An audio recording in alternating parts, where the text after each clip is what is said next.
Hey, what's up, Silver Stackers? Thank you so much for being here. This is Silver Slayer. Folks, we are getting closer and closer to that 60,000 subscriber number.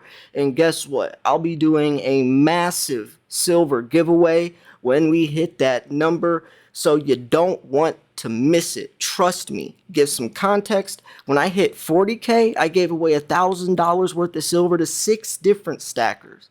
So just imagine when we hit 60K. Plus, Bullion Max also sponsors my channel now, so they'll also be throwing silver on top of all the silver I'll be giving. Probably going to be my biggest or one of my biggest silver giveaways I've ever done on my channel for the last 5-6 years. So make sure you subscribe. I would hate for anyone to miss that giveaway video. I know that seems like it's a long ways away, but this channel has been getting incredible support lately, so trust me, it's going to happen sooner than later. Now, there's a reason why I always say that silver stackers get the last laugh, because it's true. Silver is the one investment, and not even just metal investment, that everyone kind of just kicks around. You know, we really do get a lot of hate. They call it the rebellious metal, even the devil's metal. They call it gold's little brother. It's kind of like the little brother that everyone beats up, which is funny because it's actually the exact opposite of what people are kicking it in the ground for, right? They say it's a very bearish market. It doesn't do anything. It just follows gold around. But those exact things are also what silver has potential and opportunity for, right? They say it's gold's little brother because it kind of follows gold, but silver is also an industrial metal, so it could also, and it will, and looking like it's starting to pull away from gold in different directions in the industrial sector, which is going to make it more profitable. And same with, you know, the bearish thing. Silver, it comes in waves. Now, the funniest part about this is that silver is actually more volatile than gold. So it hits lower lows, but also higher highs, since it's a much smaller market. If gold's going to rise 5%, silver is going to rise 10%. So there's more opportunity, and it's more affordable.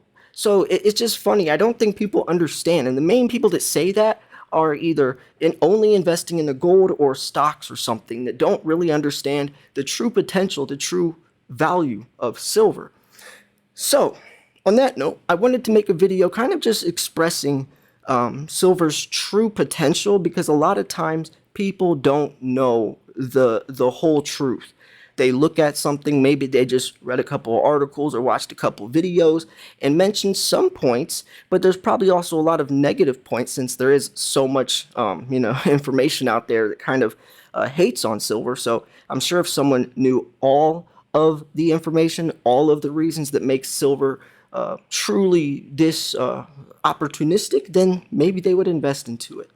So I found an article, I actually covered some of this the other day, titled "Is Silver a Better Investment Than Gold Right Now?" Now, I covered this the other day, but I'm just going to push a couple points on the table and more just kind of freestyle this video. Not freestyle is just throw things around, but just want to cover some of the main important points they covered and focus the video on that instead of this entire article. Now, there's some really good things they mentioned. Here's a summary of the article. Precious metals are struggling to gain ground as inflation fears persist. While prices rose slightly in recent weeks, precious metals prices are still dropping along with most other metals. Ultimately, only time will tell if precious metals will prove to be the safe haven investors are looking for. Now, the third one, it is true to some extent. Only time will tell, but we do know one thing. The dollar is inevitably collapsing, and over time, it loses purchasing power. The dollar's lost 98% of its original purchasing power, and that number's not going down. It's going to hit 99%. And yes, 98% is a factual number, not 97%. It's not 99%. It's lost 98%, and it will hit 100%. Every fiat-based system has collapsed. The dollar is going to collapse someday. It's not just some myth or some conspiracy. It is literally going to collapse. It can't just exist, forever, especially at the rate that we're headed in, and with everything going on. You have to be protecting your hard-earned money, your wealth, into precious metals, or you are screwed. SOL to the greatest degree. It's not just, oh well, it's a nice safe haven that you could. No, this is serious stuff now, folks. And I don't think people know the severity. They're not preparing, and those are going to be the ones that really get hit the hardest, and it's sad. So anyways, let's look at this.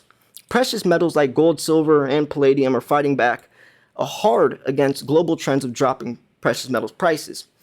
Metal Miner reported that global precious metals index fell 3.7% from June and July. On July 20th, however, gold bullion prices began rising steadily. Shortly after, silver bullion prices also started an upward trend. Like I said, silver always follows gold.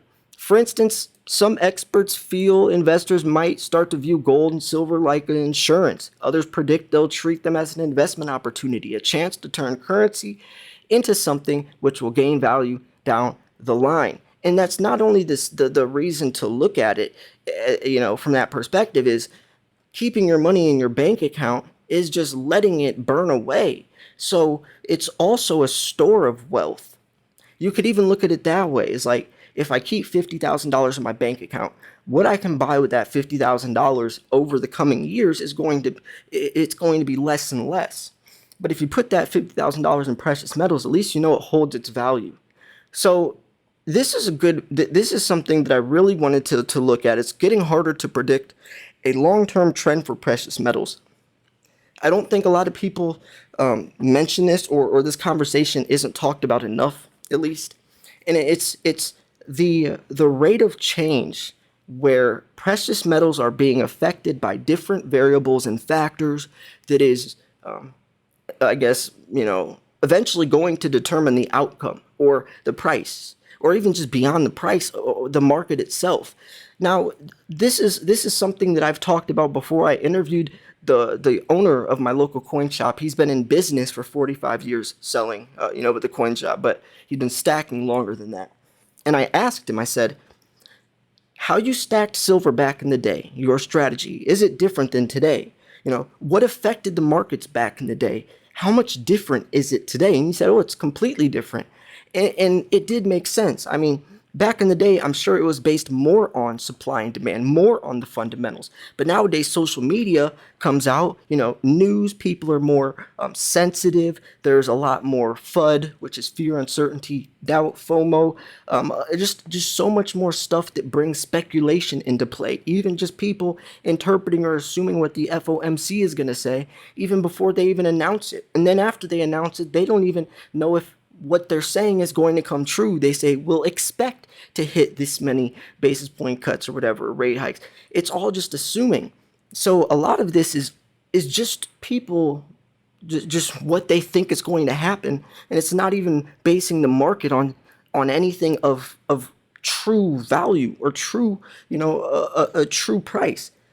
All of it's kind of just, a false flag. So you got to be careful, because when you really get invested into that side of things, the day to day, and you will drive yourself crazy, and there's no winning out of that. There's no winning.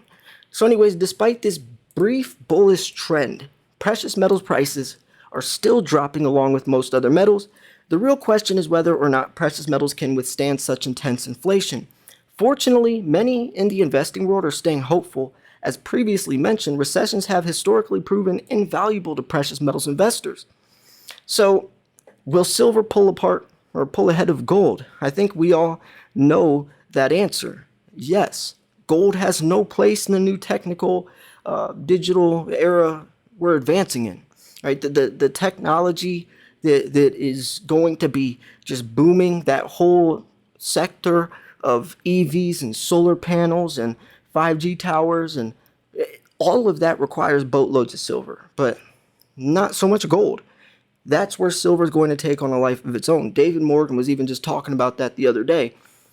He was mentioning, it's coming sooner than later. The silver shortage is going to get exposed sooner than later. And when people realize how valuable silver is, how critical and how scarce it is, that's when silver's true value will rise. Gold will never have that, because gold is only used for bars and jewelry and coins and necklaces. So gold's not going to have that revealing natural factor to it, because gold isn't used for much. It's not used for much. So traditionally, gold has been the pick of the litter in the precious metals market, but silver has been catching up. Of course, silver markets are historically much more volatile than gold.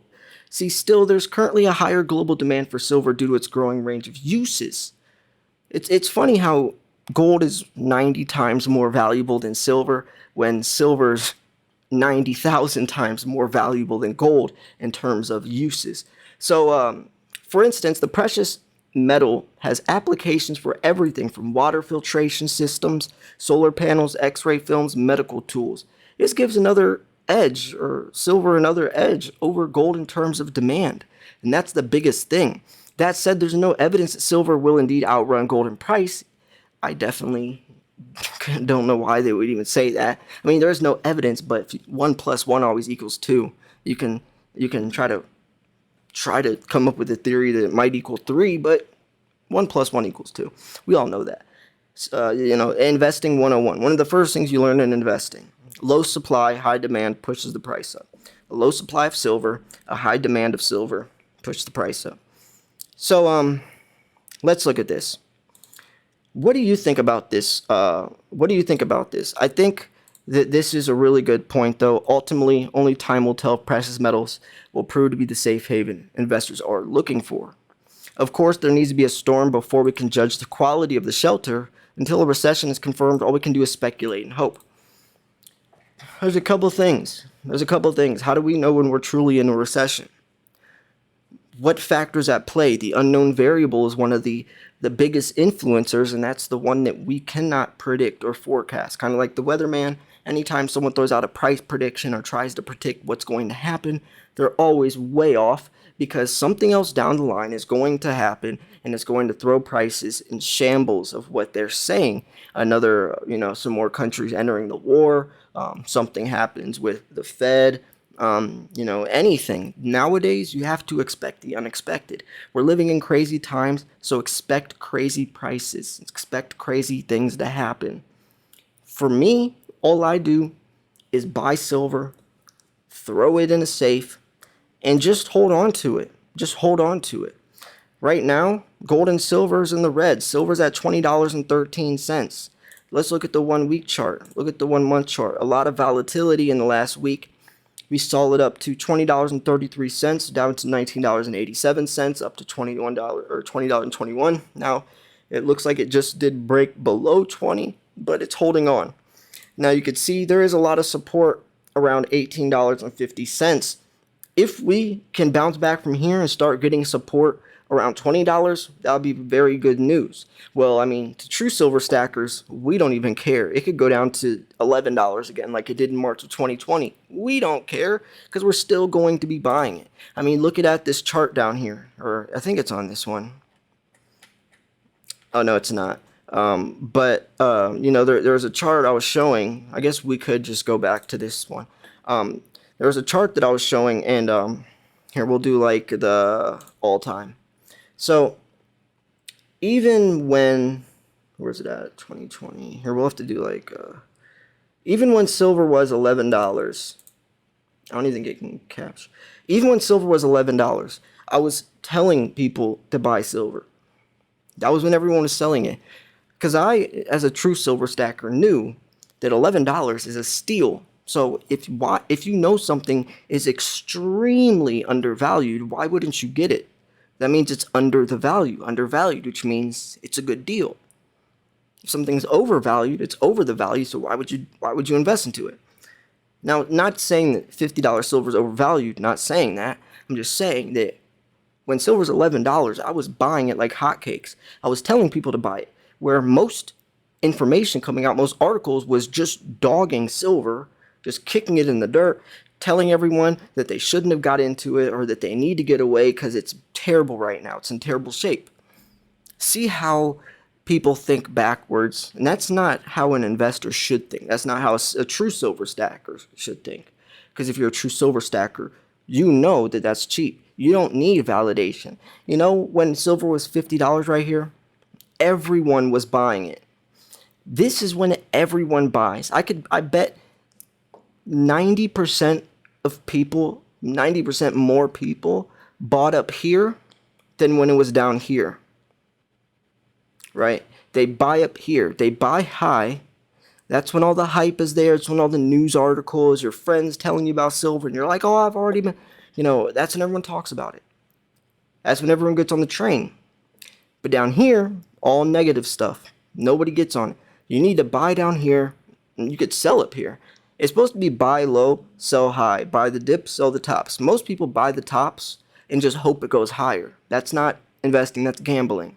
That's not a strategic decision, right? That's just gambling. And the funniest part is, and this is what I tell people, when most people are buying, you should be selling. When most people are selling, you should be buying. Just do the opposite of what the majority of people do, because the majority of people invest terribly, right? They invest with emotion, not with their head. Invest with your head, not your heart. And if you can stick with that, it's cake. And honestly, you could be buying at $11 or $50. As long as you buy it and hold on to it, and you're not planning on selling for the next 5-10 years, you're gonna be okay. That's what you got to remember at the end of the day. So anyways, I'm gonna wrap this video up here. I just want to throw a little hopeful video out there for people, just to get them, just to remind you guys that, at the end of the day, silver stackers are always going to get the last laugh. Nothing's going to change to that. I also am in conversation with Andy Schectman, the owner of, or CEO of, Miles Franklin.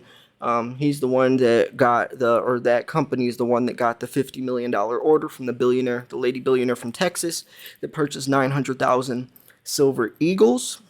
And I'm going to be interviewing him on my channel just to talk about that deal, because there's so many questions that so many people have, and I really want to get that story out there. I think we're going to try to do it tomorrow at 4 p.m. Eastern Standard. I'll probably post a video later that night or the next day or something. We'll figure it out. But yeah, just wanted to let you guys know that that story is still going to be broke on my channel. So you might want to subscribe, especially when you look at the giveaway I'll be doing soon. Plus, I post daily videos. That should be good enough. So anyways, thanks for tuning in. This was Silver Slayer. I'll see you guys soon. Peace.